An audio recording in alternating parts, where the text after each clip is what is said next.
Welcome back to Top World Stars of Yesterday, the channel dedicated to the legends who defined an era. Today we're talking about a man whose face told 1,000 stories before he ever spoke a single word, Lee Van Cleef, one of the most magnetic screen presences Hollywood ever produced. And today we're uncovering the truth he finally revealed about his famous co-star, Clint Eastwood. Born Clarence Leroy Van Cleef Jr. on January 9, 1925 in Somerville, New Jersey, Lee grew up during the Great Depression. Hardship shaped him early, teaching him independence, discipline, and a quiet determination that would follow him his entire life. He served in the United States Navy during World War II, and that military experience gave him something no acting school could, a deep respect for structure and resilience. When the war ended, he turned to acting, studying his craft with the seriousness of a man who knew nothing would come easily. His film debut came in High Noon in 1952. His role was small and nearly silent, but audiences couldn't take their eyes off him.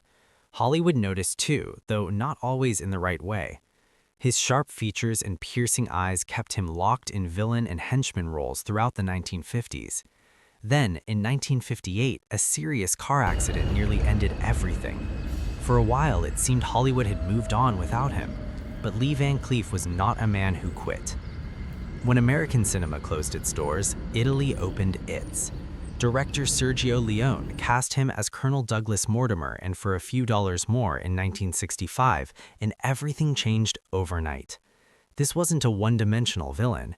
Mortimer was complex, emotional, and completely commanding. Lee had finally been given the canvas he deserved, and he painted a masterpiece. More classics followed: The Good, the Bad, and the Ugly, The Big Gun Down, and Day of Anger. He became a legend not through loud performances, but through restraint. Every look, every pause, every slow movement carried enormous weight. Late in his life, Lee finally spoke openly about Clint Eastwood, and his words were honest, balanced, and deeply revealing. He said they were never rivals, just two men on very different paths that crossed at exactly the right moment. He openly admired Eastwood's instinct for stillness on screen, saying Clint understood that silence and restraint were his greatest weapons. But Lee was equally honest about the contrast between them. Clint fit the American hero perfectly, he reflected. My face told different stories. I was danger. I was the man you didn't trust, and I learned to own it.